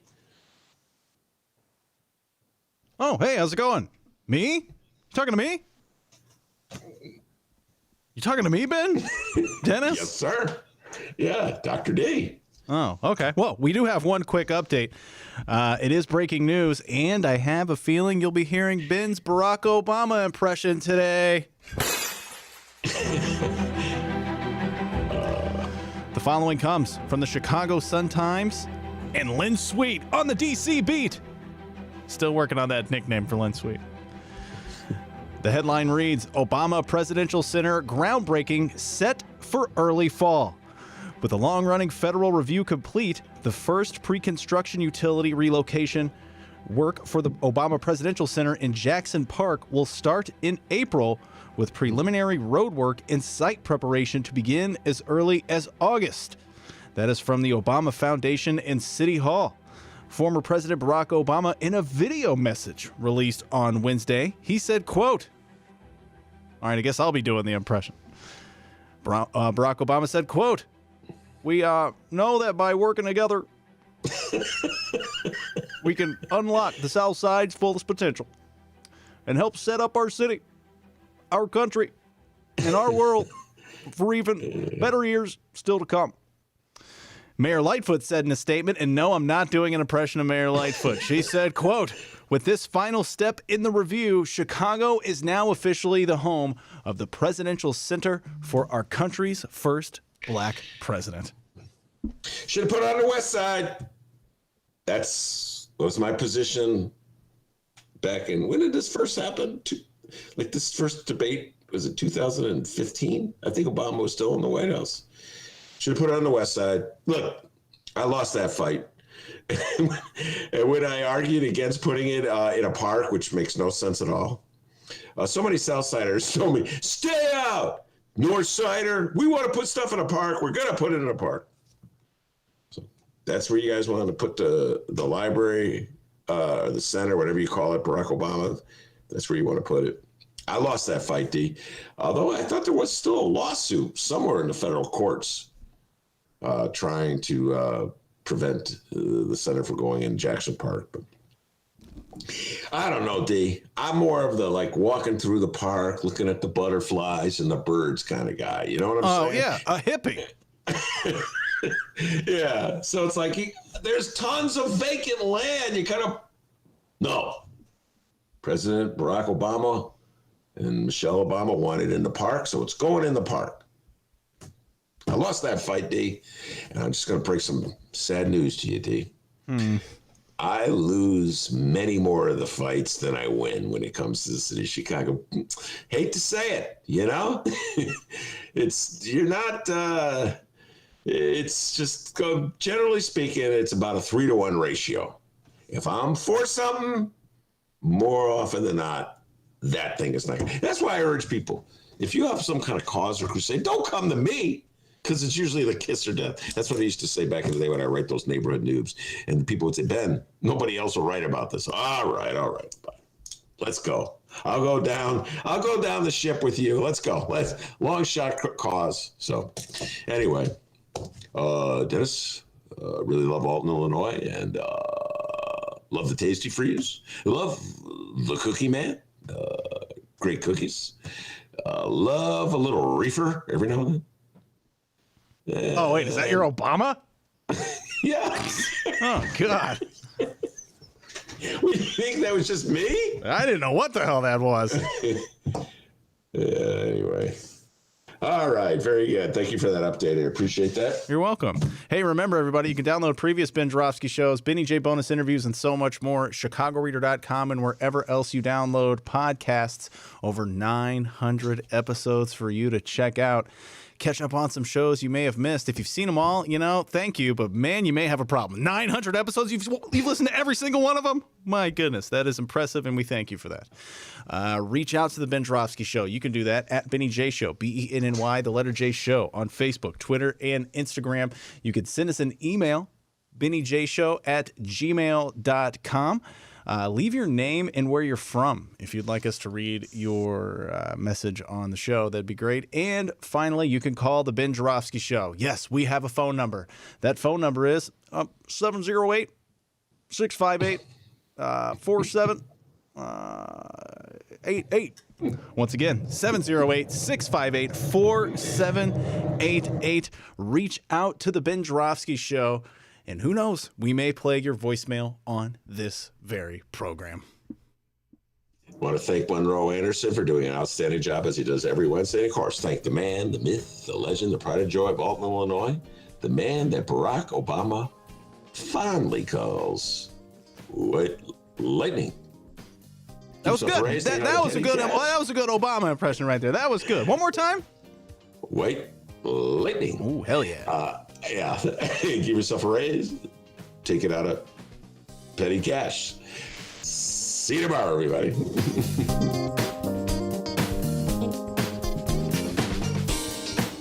I'm sick of it. I'm sick of it.